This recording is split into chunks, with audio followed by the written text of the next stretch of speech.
Hello friends, welcome to your favorite channel GK Perfect.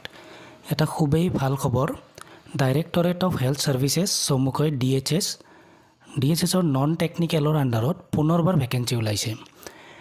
আমি আজিৰ ভিডিঅ'টোত ইয়াৰ বিষয়ে সম্পূৰ্ণ কথা আলোচনা কৰিম। তোমালোকে কেতিয়াৰ পৰা এপ্লাই কৰিব পাৰিবা, কিমান পোষ্ট আছে, লগতে কি কি ক্ৰাইটেৰিয়া আছে। যিসকল সিৰিয়াছ কেণ্ডিডেট তোমালোকে ভিডিঅ'টো শেষলৈকে চাবা। শেষত মই এক্সামটোৰ বাবে কেনেদৰে প্ৰিপাৰেশ্যন কৰিব লাগে সেই বিষয়ে অলপ নিজৰ এক্সপিৰিয়েঞ্চৰ পৰা কিছুমান কথা কম। তেন্তে বলা ভিডিঅ'টো ষ্টাৰ্ট কৰোঁ। স্ক্ৰীনত তোমালোকে দেখিবলৈ পাইছা যে তিনিটা ধৰণৰ পোষ্ট ওলাইছে: health educator, junior assistant, account assistant কাম LDA আৰু বেচিক হেল্থ ৱৰ্কাৰ। এই তিনিটা পোষ্ট ওলাইছে। এই তিনিটাই নন টেকনিকেলৰ গ্ৰেড 3 পোষ্ট হয়। টোটেল কিমান পোষ্ট আছে? টোটেল পোষ্ট আছে 191। হেল্থ এডুকেটৰত আছে 78।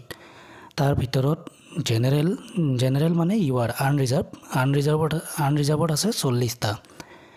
SC আছে 5টা, ST প্লেইন 8টা আছে, ST হিলছ 4টা, OBC MOBC 20টা আছে। Reserve for OBC MOBC tea tribe and Adivasi community এটা আছে। বাকী PWBDৰ এইখিনি কেটেগৰী কৰা আছে, তোমালোকে দেখিবলৈ পাইছা। নেক্সট পোষ্টটো হ'ল জুনিয়ৰ এছিষ্টেণ্ট, একাউণ্ট এছিষ্টেণ্ট কাম LDA। ইয়াত টোটেল পোষ্ট আছে 72টা। তাৰে আনৰিজাৰ্ভ আছে 36, SC 6, STP 7, ST hills 4, OBC MOBC 18।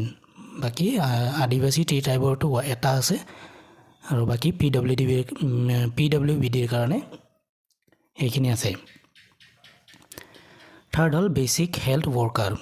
ইয়াৰে টোটেল 41টা আছে। বাকী ডিটেইলছখিনি তোমালোকে স্ক্ৰীনত দেখিবলৈ পাইছা। আনৰিজাৰ্ভৰ 21টা, SC 3টা, STP 4টা, STH 2টা, OBC MOBC 11টা। বাকীখিনি তোমালোকে দেখিবলৈ পাইছা স্ক্ৰীনত। Education qualification required for all 3 post. তিনিওটা পোষ্টৰ বাবে এডুকেশ্যন কোৱালিফিকেশ্যন কিমান লাগিব সেইটো তিনিটাৰে একেই হয়, সেইবাবে মই একেলগে লিখি দিছোঁ।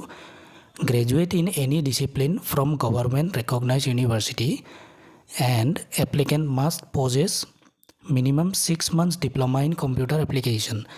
মানে ডিগ্ৰী কৰিব লাগিব, গভৰ্ণমেণ্ট ৰেকগনাইজ ইউনিভাৰ্চিটিৰ পৰা ডিগ্ৰী হ'লে হ'ল। এনি ডিচিপ্লিন মানে আৰ্টছ ছায়েন্স কমাৰ্চ যিকোনো হ'ব পাৰে। লগতে 6 মাহৰ কম্পিউটাৰ শিকা চাৰ্টিফিকেট লাগিব। মিনিমাম 6 মাহ লাগিব, তাৰ তলত হ'লে নহ'ব। মেক্সিমাম 1 year 2 year যিমান দিব পাৰা, কোনো প্ৰব্লেম নাই। চেলাৰী ষ্ট্ৰাকচাৰটো চাই লওঁ। Health educator, junior assistant, account assistant কাম LD আৰু বেচিক হেল্থ ৱৰ্কাৰ, এই তিনিটাৰে পে' স্কেলটো ছেইম, 14,000ৰ পৰা 70,000 এইটো পে' স্কেল। লগতে গ্ৰেড পে'টো হেল্থ এডুকেটৰৰ বেছি হয়, 7,600, জুনিয়ৰ এছিষ্টেণ্ট এইটোৰ 6,200 আৰু বেচিক হেল্থ ৱৰ্কাৰৰ 5,600। তোমালোকে মোৰ এটা গুৱাহাটী হাইকোৰ্টৰ JAAৰ চেলাৰীৰ ওপৰত এটা ভিডিঅ' বনাইছিলোঁ। সেইটো ভিডিঅ' চালে তোমালোকে এই চেলাৰী ষ্ট্ৰাকচাৰটো চাই কেনেও তোমালোকে কেলকুলেশ্যন কৰি ল'ব পাৰিবা। তাত মই কমপ্লিট কেলকুলেশ্যনটো দেখাইছিলোঁ, কেনেকৈ চেলাৰী কেলকুলেট কৰে। তো তোমালোকে সেই ভিডিঅ'টো চাই ল'ব পাৰা। এলিজিবিলিটি ক্ৰাইটেৰিয়া: কেণ্ডিডেটজনৰ এমপ্লয়মেণ্ট এক্সপেৰিয়েঞ্চ থাকিব লাগিব, ভেলিড এমপ্লয়মেণ্ট এক্সপেৰিয়েঞ্চ অসমৰ। কোনোবা যদি গভৰ্ণমেণ্ট ছাৰ্ভিচেছত আছে, প্ৰপাৰ চেনেলেৰে এপ্লাই কৰিব লাগিব। মানে ডকুমেণ্ট ভেৰিফিকেশ্যনৰ সময়ত ন' অবজেকশ্যন চাৰ্টিফিকেট এখন দিব লাগিব। কোনোবা যদি গভৰ্ণমেণ্ট ছাৰ্ভিচত আছে বৰ্তমান আৰু ইয়াতে এপ্লাই কৰিব বিচাৰে, তো ডকুমেণ্ট ভেৰিফিকেশ্যনত ন' অবজেকশ্যন চাৰ্টিফিকেট দিব লাগিব।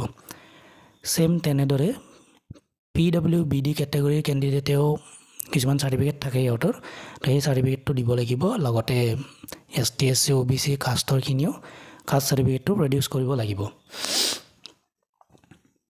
এজ লিমিটটো চাই লওঁ। আনৰিজাৰ্ভ কেটেগৰীত মিনিমাম 18 বছৰ আৰু মেক্সিমাম 40 বছৰলৈকে এপ্লাই কৰিব পাৰিব। OBC MOBC কেটেগৰীত মিনিমামটো চবৰে 18 হয়, মেক্সিমামটো OBC MOBC কেটেগৰীত 43 হয়। ST SC কেটেগৰীত 45 হয় আৰু PWBD কেটেগৰীত 50লৈকে এপ্লাই কৰিব পাৰে। Application fees: no fee is required to be paid. Application fees নাই, ইয়াত নীল হয়, কোনো ফি পে'মেণ্ট কৰিব নালাগে Selection process will be notified in due course of time in the official website of the Directorate of Health Services Assam. Selection process to কেনেকুৱা হ'ব এইটো DHS ৰ ৱেবছাইটটোত দিয়া হ'ব পাছত দিয়া হ'ব এটা আপলোড কৰা হ'ব Online application form shall be uploaded in the official website. Online application কৰিব কাৰণে যোনটো লিংক ওপেনিং হ'ব সেইটো অনলাইন এপ্লাই ষ্টাৰ্ট হ'ব 12 ছেপ্টেম্বৰৰ পৰা আৰু লাষ্ট ডেট হ'ল 21 ছেপ্টেম্বৰৰ মিডনাইট মানে ৰাতিলৈকে তো ইয়াৰে ভিতৰত তোমালোকে এপ্লাই কৰিলে হ'ল মূলতে আমাৰ এইখিনিয়ে ডিটেইলছ আছিলে এডভাৰটাইজমেণ্টটোত মই লিখি দিয়াৰ কাৰণটো হ'ল এডভাৰটাইজমেণ্টটো বৰ্তমান ক্লিয়াৰকৈ ফটোটো মোৰ লগত নাই সেইকাৰণে মই সেইখন ফটো দিয়া নাই মই টাইপ কৰি দিছোঁ যাতে তোমালোকে বেছি ভালকৈ চিনি পোৱা ডিটেইলছখিনি এই এডভাৰটাইজমেণ্টখন 3 ছেপ্টেম্বৰত আসাম ট্ৰিবিউন পেপাৰখনত ওলাইছিলে এতিয়ালৈকে সম্ভৱতঃ ৱেবছাইটত আপলোড হোৱা নাই কিন্তু পাছলৈকে হৈ যাব DHSৰ এক্সাম মই নিজেও প্ৰায় 10-12 বাৰমান দিছোঁ এতিয়ালৈকে আৰু মোৰ 90+ স্ক'ৰ আছিলে যিমানবাৰে দিছোঁ DHSৰ এক্সাম ক্লিয়াৰ কৰাৰ এটাই টিপছ মই দিব বিচাৰোঁ মই যিমান এক্সাম দিলোঁ তাৰ এক্সপিৰিয়েঞ্চৰ পৰা মই ক'ব পাৰোঁ যে DHSৰ এক্সামৰ প্ৰিভিয়াছ ইয়াৰৰ পেপাৰ্ছ কেইখন বহুত ইম্পৰ্টেণ্ট হয় কাৰণ 60 to 70% কুৱেশ্যন ৰিপিট হৈ যায় এতিয়ালৈকে মই যিমান এক্সাম দেখা পাইছোঁ সকলো এক্সামতে DHSৰ প্ৰিভিয়াছ ইয়াৰৰ পৰা কুৱেশ্যন ৰিপিট হৈছে সেইকাৰণে প্ৰথমতেতো তোমালোকে প্ৰিপাৰেশ্যনৰ কাৰণে প্ৰিভিয়াছ ইয়াৰ কুৱেশ্যনখিনি তোমালোকে প্ৰেক্টিছ কৰিব লাগিব সেই গোটেইখিনি পঢ়া হোৱাৰ পাছত লগতে তোমালোকে জিকেৰ বাবে তোমালোকে ষ্টেটিক জিকেটো বহুত ভালকৈ চাবা কাৰণ ষ্টেটিক জিকেৰ কুৱেশ্যন বহুত আহে DHSত বাকী মই পাছলৈ ছেপাৰেটকৈ এটা ভিডিঅ' বনাই দিম এক্সামৰ আগত যে কেনেকৈ প্ৰিপাৰেশ্যন কৰিব লাগে হেল্থৰ এক্সামৰ কাৰণে তোমালোকক যদি ফ্ৰী PDF কিছুমান লাগে তেতিয়াহ'লে মোৰ টেলিগ্ৰাম চেনেলটো জইন কৰিব পাৰা তাত মই ভালেখিনি ফ্ৰী PDF আপলোড কৰিছোঁ ইণ্ডিয়ান পলিটি ইণ্ডিয়ান হিষ্ট্ৰী মোৰ নিজৰ হেণ্ড ৰিটেন PDF হয় আৰ্ট এণ্ড কালচাৰ এইবিলাক মই আপলোড কৰি থৈ দিছোঁ লগতে তোমালোকে ইয়াৰে যদি কিছুমান ইম্পৰ্টেণ্ট এডভাৰটাইজমেণ্ট বা লিংকটো পাব বিচাৰা তেনেহ'লে মই টেলিগ্ৰামত এইবিলাক আপডেট দি থাকোঁ সেইকাৰণে তোমালোকে মোৰ ভিডিঅ' ডেছক্ৰিপশ্যনত গৈ কেনে টেলিগ্ৰামত চেনেলটোত জইন হৈ থাকিব পাৰা পৰৱৰ্তী সময়ত এনেকুৱা ধৰণৰ ইনফৰ্মেটিভ ভিডিঅ' পাই থাকিবলৈ মোৰ চেনেলটো লাইক কৰিবা আৰু ছাবস্ক্ৰাইব কৰি দিবা লগতে তোমাৰ বন্ধু বান্ধৱীসকলৰ সৈতে শ্বেয়াৰ কৰি দিবা আজিলৈ ইমানে ধন্যবাদ